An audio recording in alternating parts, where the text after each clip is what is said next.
അമ്പലത്തിൽ പോയിട്ട് വന്ന് ചോറ് വെച്ച് അമ്പലത്തിൽ നിന്ന് നമ്മൾ ഭക്ഷണം കഴിക്കാൻ നിന്നിട്ടില്ലേ. നമ്മൾ അടുത്ത കഞ്ഞിയും പായസവും അതും കുടിച്ച് രാവിലെ തന്നെ അവിടെ അതാണ് ഉണ്ടാവുക. പെർളശ്ശേരി പോയി കഴിഞ്ഞാൽ താഴെ ശ്രീകൃഷ്ണൻ്റെ അമ്പലം ഉണ്ടല്ലോ, അപ്പോൾ അവിടെ പ്രസാദം ഊട്ട് എന്ന് പറയുന്ന ഇതാണ് സംഭവം ഉണ്ടാവുക. നമുക്ക് ശരിക്കും പറയാൻ വെച്ചാൽ രാവിലെ ചായ എല്ലാം കുടിക്കാണ്ട് പോയി കഴിഞ്ഞാൽ തന്നെ ഒരു വിശപ്പ് മാറുക മാത്രം അവർ അത് തരും.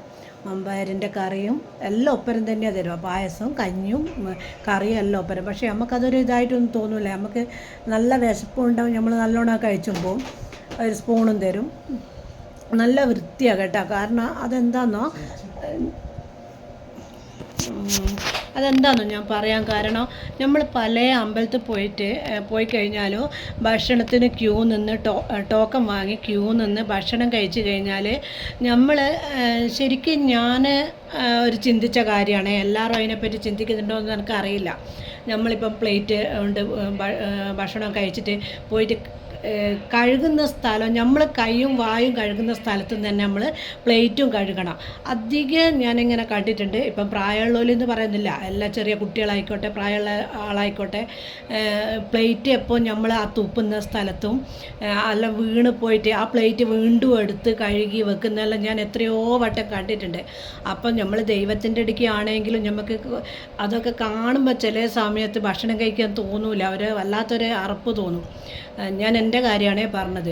അപ്പോൾ പക്ഷേങ്കിൽ ഈ പെർളശ്ശേരി അമ്പലത്തിൽ നിന്ന് ഭക്ഷണം കഴിക്കുമ്പോൾ നമുക്ക് നല്ലൊരു മനസ്സിനൊരു സംതൃപ്തിയാണ്. കാരണം എന്താണെന്നറിയോ, നമ്മൾ കഴിക്കുന്ന പ്ലേറ്റും സ്പൂണും ഒരു സ്ഥലത്ത് വെക്കാൻ വേണ്ടി പറയും. വേസ്റ്റ് അങ്ങോട്ട് ഒരു ബക്കറ്റിലേക്ക് തട്ടിയിട്ട് ഒരു ബേസിൻ്റെ അകത്ത് ഇടാൻ പറയും. അതിൻ്റെ അകത്താണെങ്കിൽ നല്ല ചൂടുള്ള വെള്ളമായിരിക്കും. അപ്പോൾ അത് ഓറന്നിട്ട് മാറ്റിയിട്ട് വേറെയും 2-3 പ്രാവശ്യം ചൂടുവെള്ളത്തിൽ കഴുകിയിട്ടെല്ലാം നമുക്ക് ആ പ്ലേറ്റെല്ലാം വീണ്ടും ഉപയോഗിക്കുന്നത്. അതുകൊണ്ട് ചില സ്ഥലത്തു നിന്ന് ഭക്ഷണം കഴിക്കുമ്പോൾ നമുക്ക് ഒരു അജ്ഞാനം മാതിരി ഉണ്ടാവും ഇങ്ങനത്തെ ഒരു സംഭവം കാണുമ്പോൾ. ഞാൻ പൊതുവിൽ അങ്ങനെ ഇടയും അമ്പലത്തിൽ പോയി പ്രാർത്ഥിക്കും, അധികം ഇങ്ങ് പോരുക ചെയ്യൽ. ആ ഭക്ഷണത്തിനൊന്നും അധികം നിൽക്കലില്ല. ഏതോ ഒരു 2-3 സ്ഥലത്തുനിന്ന് ഭക്ഷണം കഴിച്ച സമയത്ത് ഈ ഒരു സംഭവം കണ്ടതുകൊണ്ട് ഞാൻ അധികം അങ്ങനെ നിൽക്കലില്ല. പക്ഷേ പെർളശ്ശേരി ഞാൻ എപ്പോഴും കഴിക്കലുണ്ട്, അതെനിക്ക് ഭയങ്കര ഇഷ്ടമാണ്. അങ്ങനെ പിന്നെ നമ്മൾ അതും കഴിച്ചിട്ട് വീട്ടിലെത്തി കഴിഞ്ഞാൽ ഇനിയിപ്പോൾ ഞാൻ വീട്ടിൽ വന്നേരം ചോറും ഇതെല്ലാം ആക്കി ഇപ്പോൾ ഇതാ കുളിയെല്ലാം കഴിഞ്ഞ് ഇനിയിപ്പോൾ വിളക്ക് വെക്കാൻ നോക്കുന്ന. ഇന്ന് ഞാൻ വീട്ടിൽ തൈപ്പൂയത്തിൻ്റെ ചെറിയൊരു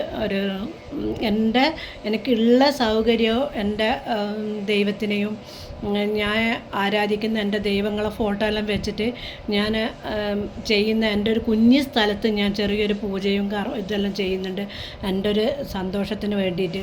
ഇന്ന് തൈപ്പൂയ ആയതുകൊണ്ട് ഞാൻ പറഞ്ഞല്ലേ, ഇന്ന് പ്രാർത്ഥിക്കുന്ന നമ്മളെ നാമങ്ങൾക്കും ജപങ്ങൾക്കും 1000 മടങ്ങ് ശക്തി ഉണ്ടാവുന്ന നമ്മൾ കേട്ടറിഞ്ഞിട്ടുണ്ട്, കണ്ടറിയാന്ന് പറഞ്ഞാൽ ഓരോരുത്തരുടെ അനുഭവം കൊണ്ട് പറയുന്നതാണ്. അപ്പം ഞാൻ എൻ്റെ പൂജേൻ്റെ കാര്യങ്ങളെല്ലാം ചെയ്യാൻ നോക്കട്ടെ, വിളക്ക് വെക്കാൻ നോക്കുന്ന. ഞാൻ എങ്ങനെയെല്ലാം ചെയ്യുന്നത് നിങ്ങൾക്ക് കാണിച്ചു തരാം, ഞാൻ എന്തെല്ലാം ചെയ്യുന്നതെന്നും കാണിച്ചു തരാം. അപ്പോൾ എല്ലാവരും 6 മണിയായി വിളക്ക് വെക്കാനായി. ഞാൻ വിളക്ക് വെക്കട്ടെ, എല്ലാവർക്കും കാണിച്ചു തരാം ഞാൻ എന്നാ ചെയ്യുന്നതെന്നുള്ള.